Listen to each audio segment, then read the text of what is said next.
Students good morning. આજનો આપણો topic છે લેંગ્વેજ ફંક્શનમાં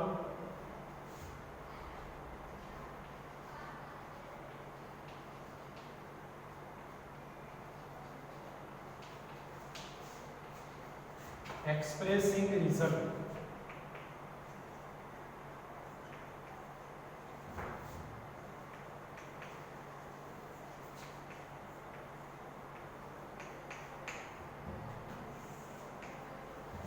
એક્સપ્રેસિંગ રિઝલ્ટ એટલે પરિણામ દર્શાવતું વાક્ય. મિત્રો આગળના આપણે ટોપિક ભણ્યા હતા એમાં આપણે જોયું હતું કે language function will be asked in three ways. First of all, identify the function. એટલે સપોઝ તમને કોઈ વાક્ય આપ્યું હોય એ વાક્ય કયા ફંક્શનનું છે તે ઓળખવાનું પૂછાય. પછી બીજું પૂછાશે complete the sentence. मतलब કે અડધું વાક્ય આપ્યું હોય, બાકીનું વાક્ય તમારે બ્રેકેટમાં જે કોઈ ફંક્શન આપ્યું હોય એના આધારે આપણે અડધું વાક્ય પૂરું કરવાનું પૂછાય. અને ત્રીજો ટોપિક હતો કમ્પ્લીટ ધ ડાયલોગ. એટલે કે ડાયલોગ આપ્યો હોય અને નીચે તમને સૂચના આપી હોય તો with the help of instruction you will have to complete the dialogue. તો એ જ પ્રમાણે આગળના જે ટોપિક ભણ્યા હતા તે પ્રમાણે આજનો આપણો આ ટોપિક છે એક્સપ્રેસિંગ રિઝલ્ટ. એના વિશે થોડું સ્ટડી કરીએ. એક્સપ્રેસિંગ રિઝલ્ટ એટલે કોઈ પણ વાક્યનું પરિણામ વ્યક્ત કરવું. પરિણામ વ્યક્ત કરવા માટે ફંક્શનની અંદર ચાર શબ્દોનો આપણે ઉપયોગ કરીએ છીએ. પરિણામ દર્શાવવા માટે સામાન્ય રીતે TOO2 તેમજ TO2 ના ફંક્શનનો યુઝ કરીએ છીએ. TOO2 નો મતલબ થાય વધારે પડતું, એક્સેસિવ. TOO2 પછી સામાન્ય રીતે વિશેષણ જેને આપણે એડજેક્ટિવ કહીએ છીએ, એડજેક્ટિવનો ઉપયોગ થાય. અને TO2 પછી મૂળ ક્રિયાપદ હોય. એટલે મિત્રો ખાસ આપણે યાદ રાખવું કે TOO2 અને TO2 આવું જો વાક્યમાં આપેલું હોય તો સમજવું કે તે લેંગ્વેજ ફંક્શન રિઝલ્ટ દર્શાવે. TOO2 નો મતલબ થાય વધારે પડતું, જેને આપણે એક્સેસિવ કહીએ છીએ. સામાન્ય રીતે TOO2 વાળું વાક્ય હકાર હોય પરંતુ તેનો અર્થ નકાર થાય. The sentence is positive but the meaning is negative. ઉદાહરણ તરીકે આવું વાક્ય છે I am too tired to do the work. હવે આ વાક્ય તમને હકાર લાગે છે પરંતુ એનો અર્થ જે છે તે નકાર છે. કેવી રીતે? તો ક્યાંય તમને નોટ દેખાતું નથી પણ આનો અર્થ એવો થાય કે આઈ એમ ટુ ટાયર્ડ, મતલબ કે હું એટલો બધો થાકી ગયો છું, એક્સેસિવ ટાયર્ડ છું, વધારે પડતો થાકી ગયો છું કે કામ કરી શકતો નથી અથવા વધારાનું કામ કરી શકતો નથી. તો જો વાક્યમાં TOO2 આપ્યું હોય અને TO2 આપ્યું હોય તો સમજવું કે તે વાક્ય રિઝલ્ટ દર્શાવે. તે સિવાય વાક્યના અર્થ પરથી પણ આપણને ખ્યાલ આવે કે ઉદાહરણ તરીકે આપણે કહીએ કે હું એટલો બધો થાકી ગયો છું એનું પરિણામ શું દર્શાવે? એનું પરિણામ આ વાક્ય દર્શાવે ટુ ડુ ધ વર્ક, મતલબ હું કામ કરી શકતો નથી. ટૂંકમાં આ વાક્ય પરિણામ જ દર્શાવે છે, થાકી ગયાનું પરિણામ જ દર્શાવે છે. therefore this sentence express result. એટલે આ વાક્યના ફંક્શનને આપણે એક્સપ્રેસિંગ રિઝલ્ટ કહીએ છીએ. પણ આપણને ઓળખવું કેવી રીતે? હાઉ ટુ આઈડેન્ટિફાય ધેમ. તો ઓળખવા માટે આપણે ટૂંકમાં એટલું યાદ રાખીશું કે જો વાક્યમાં TOO2 અને TO2 હોય તો તે ફંક્શન એક્સપ્રેસિંગ રિઝલ્ટ દર્શાવશે. તે આપણે ટૂંકમાં યાદ રાખી શકીએ. આ પહેલું ફંક્શન હતું હવે બીજું ફંક્શન આપણે જોઈએ તો સેકન્ડમાં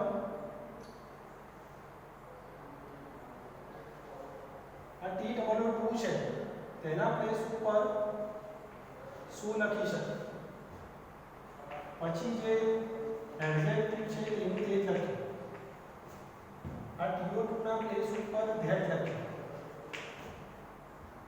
પછી subject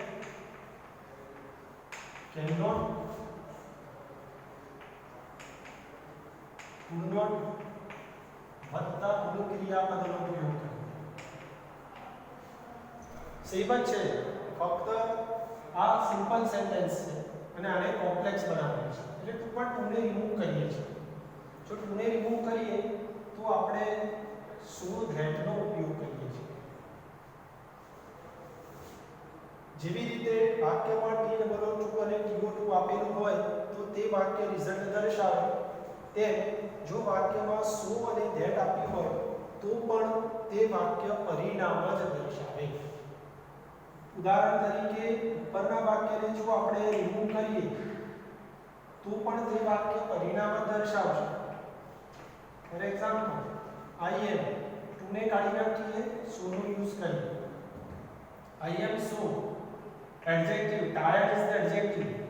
I am so tired, હું એટલો થાકેલો છું કે.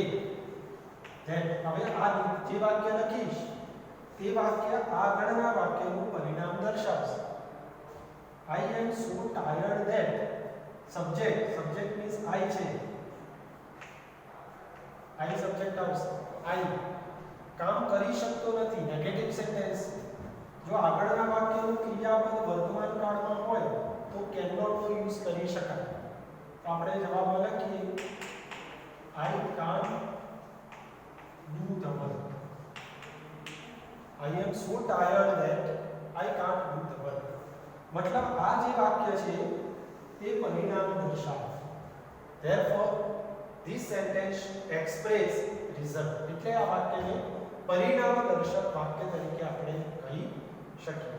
ટૂંકમાં જો ઓળખવું હોય તો યાદ રાખો કે જો so that આપ્યું હોય તો આપણે સમજીશું કે તે વાક્ય પરિણામ દર્શાવશે.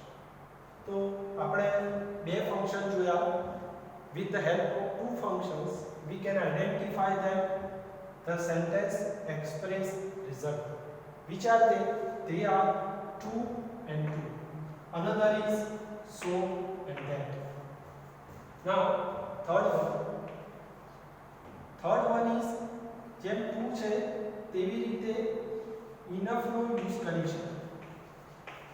enough નો મતલબ થાય પૂરતું, sufficient. પણ વાક્ય રચના પ્રમાણે enough ની આગળ વિશેષણ આવે, એડજેક્ટિવ. પછી to નો યુઝ કરી શકાય, પછી મૂળ ક્રિયાપદ અને ત્યારબાદ અન્ય શબ્દોનો ઉપયોગ કરી શકાય.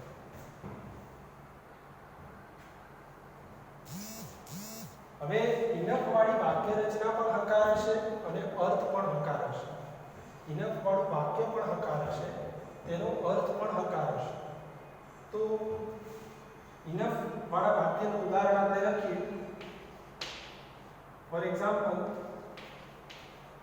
she is clever enough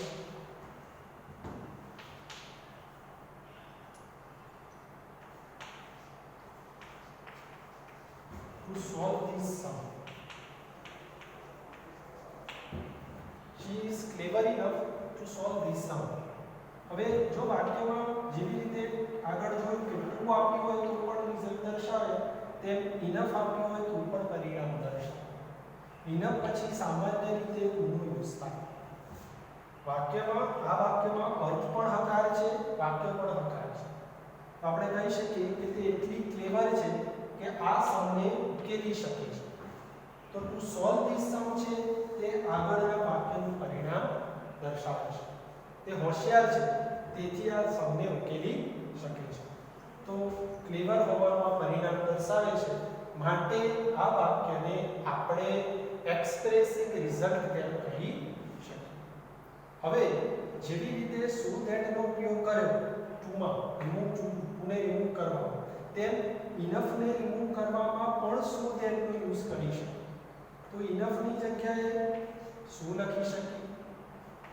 પછી એડજેક્ટિવ લખીએ, PO2 ની જગ્યાએ that લખીએ, પછી સબ્જેક્ટ. હવે ઉપર કેન નોટ અથવા કુડ નોટ લખ્યું હતું because this sentence is negative. Here we are using can or could because the sentence of enough is positive. Positive છે એટલે નોટ લખવાની જરૂર નથી. એટલે તમે can, could, may, might વાક્યના અર્થ પ્રમાણે લખી શકો વત્તા મૂળ ક્રિયાપદનો ઉપયોગ કરી. તો મિત્રો આ વાક્યમાં આપણે રિમૂવ કરવું છે, આપણે ઇનફ ને રિમૂવ કરવું છે. ઇનફ આપ્યું છે અને ઇનફ ને રિમૂવ કરવું હોય તો શેનો યુઝ કરી શકાય? સો ધેટ નો યુઝ કરી શકાય. તો આમાં પણ આપણે ઇનફ ને રિમૂવ કરીએ. she is પહેલા એડજેક્ટિવ લખીશું ક્લેવર, sorry she is so clever, એટલી ક્લેવર છે કે.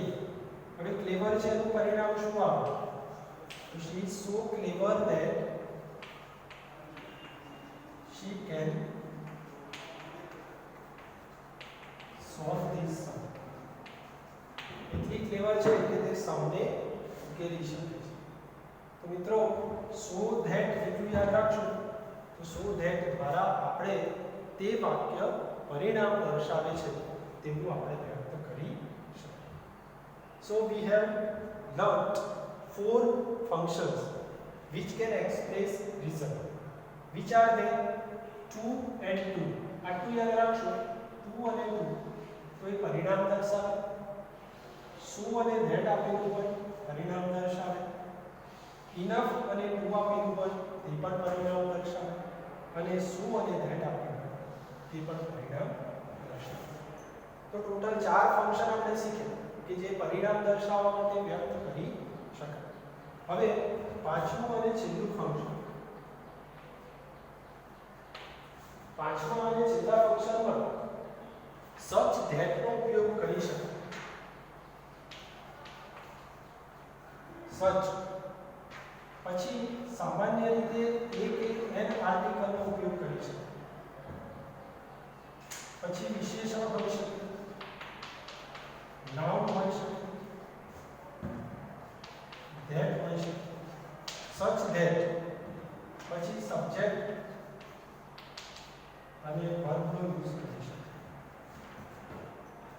તો જેવી રીતે સો ધેટ આપ્યું હોય તેવી રીતે જો વાક્યમાં સચ અને ધેટ આપેલું હોય તો સમજવું કે તે વાક્ય પણ પરિણામ વ્યક્ત કરી શકે. ઉદાહરણ તરીકે આવું આપ્યું છે, it was such a heavy box. જો it was such a heavy box એટલું ભારે બોક્સ હતું કે, તો ભારે બોક્સ હતું તેનું પરિણામ શું આવે? તો તેનું પરિણામ આવે કે that I could not lift it.